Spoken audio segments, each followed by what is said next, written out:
Cabinet मंत्री किरोड़ीलाल मीणा के सरकारी बंगले का आवंटन निरस्त कर दिया गया है। खुद डॉक्टर किरोड़ीलाल ने सामान्य प्रशासन विभाग के बंगले का आवंटन निरस्त करने के लिए आवेदन किया था।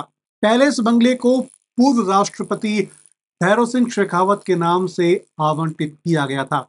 अब उनका परिवार इस बंगले में रहता है। भजनलाल सरकार ने 14 जनवरी को 17 मंत्रियों को सरकारी बंगला आवंटित किया था। इसके बाद 9 फरवरी को 6 मंत्रियों को सरकारी आवास दिया गया, जिसमें किरोड़ीलाल मीणा को भी बंगला आवंटित किया गया था। राजस्थान में विधानसभा चुनाव के बाद से ही किरोड़ीलाल मीणा अपनी ही सरकार पर सवाल उठाते आए हैं। भजनलाल सरकार के 1.25 साल के कार्यकाल में किरोड़ीलाल मीणा कई बार गंभीर आरोप लगा चुके हैं। इसकी वजह से वह चर्चा में बने हुए हैं। लोकसभा चुनाव में बीजेपी को दौसा सहित 7 सीटों पर जीत का दावा करने वाले किरोड़ीलाल ने एक भी सीट हारने पर मंत्री पद से इस्तीफा देने का ऐलान किया था। बीजेपी को इन 7 में से 4 लोकसभा सीटों पर हार का सामना करना पड़ा और इसके बाद 4 जुलाई को डॉक्टर मीणा ने मंत्री पद से इस्तीफा दे दिया था। हालांकि उनका इस्तीफा अभी तक स्वीकार नहीं हुआ है। किरोड़ीलाल मीणा राजस्थान की 2 बार बजट सत्र में शामिल नहीं हुए। बीमारी का हवाला देकर सदन से वो गैर हाजिर रहे। किरोड़ीलाल मीणा फोन टैपिंग का आरोप लगाकर के सरकार को विपक्ष के निशाने पर खड़ा कर दिया है। किरोड़ीलाल ने 2 बार बयान दिया है कि मेरे फोन टैप हो रहे हैं। उन्होंने कहा कि सीआईडी उनके पीछे है। इसके लिए बीजेपी ने उन्हें नोटिस जारी किया था और उसके बाद में किरोड़ीलाल मीणा ने कहा कि मेरे पीछे सीआईडी लगी हुई है, मुझे नोटिस भी मिला है। अब मैं आंदोलन करता था तो मेरी जासूसी होती थी और मेरा फोन टैप करते थे। मैंने एक दिन बयान दे दिया कि बीसलपुर से 7-8 करोड़ की बजरी रोज निकल रही है। तो दूसरे दिन बोल गई। मेरी इनसे कोई बात नहीं हुई थी, लेकिन पार्टी वालों ने ये दिमाग लगाया कि आपने उनको बुलवाया। और आपको पता है कि मेरे को नोटिस भी मिल गया था। ये बात सही है कि अपने घर की बात बाहर नहीं बतानी चाहिए। अपने घर वाले भी कहते हैं भाई घर की बात है घर में ही होनी चाहिए। इतनी सी गलती मेरे से हो गई थी, पर ये इंदिरा जी का जब राज था तो मुख्यमंत्री गहलोत साहब थे, तो उस समय मैंने ऐसा कोई मुद्दा नहीं छोड़ा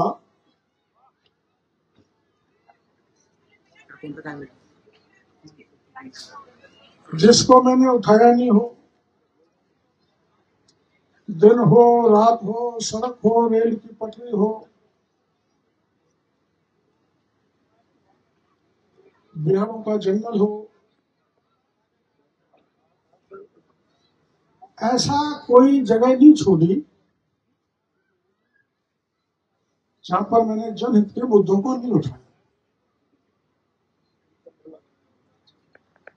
इसलिए मेरी बात फिर जाएगी यहां से, पक्की जाएगी ये भेजने पत्रकार। इसलिए मैंने माननीय मुख्यमंत्री जी से कहा था, मुख्यमंत्री जी चाहे थानेदार का मामला हो, चाहे मास्टर का हो, चाहे डॉक्टर का हो, चाहे आरएस का हो, जो भी मामले, चाहे आमागढ़ का हो, उनमें मछली तो पकड़ी गई है लेकिन मगरमच्छ नहीं पकड़े गए, आप उनको पकड़ो।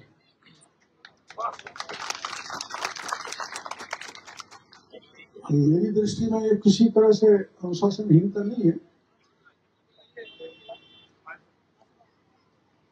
लेकिन मैंने पुरानी बात बता दी थी। इंदिरा जी के राज में मेरे पीछे हरदम सीआईडी रहती थी, मेरा टेलीफोन रिकॉर्ड होता था। तो मैंने कि पहले के अधिकारी अभी तक बैठे हैं, मेरा टेलीफोन रिकॉर्ड कर रहे हैं, आज भी हो रहा है टेलीफोन रिकॉर्ड, और मेरी सीआईडी हो रही है।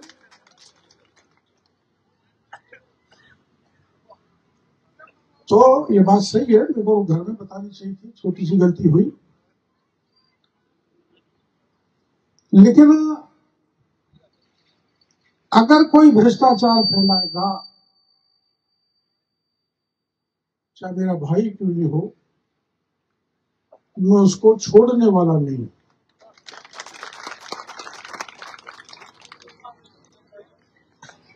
मैं अभी वो भ्रष्टाचार या गिनाना नहीं चाहूंगा, क्योंकि इंदिरा जी बैठी है, मामला राजनीतिक हो जाएगा। मैं राजनीति नहीं करना चाहता।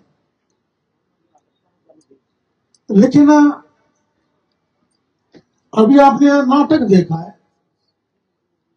अंग्रेजी में, पता नहीं क्या गाड़ी दे रहे थे आपस में, हमको तो समझ में ज्यादा आई नहीं। लेकिन उसका सार ये था कि अगर एडमिशन लेने में भी पैसा देना पड़े, अगर थानेदार टीम के हो, परीक्षा पेपर को लीक करके बने, तो थाना कैसे चलेगा? सरकार की तरफ से जैसे पिछले राज्य में हुआ करता था, चप्पे चप्पे पर मेरी सीआईडी की जाती है और मेरा टेलीफोन भी रिकॉर्ड किया जाता है। लेकिन मैं कोई बुरा काम करता नहीं, इसलिए मैं डरता नहीं, इसलिए मैं झुकता नहीं, इसलिए मैं टूटता भी नहीं। मैं सच कहने से नहीं चूकता। मैं अभी कुछ दिन पहले बयान दिया था, जहां हाथ होता जाएगा वो लंबा चलेगा, चाहे मंत्री हो, चाहे अफसर हो, और थोड़ा भी ना इत्तेफाकी कर देगा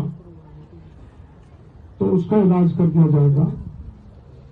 लेकिन दुनिया की कोई ताकत, मैं जब तक सत्य पर चल रहा हूं, मेरा कुछ नहीं बिगाड़ सकता।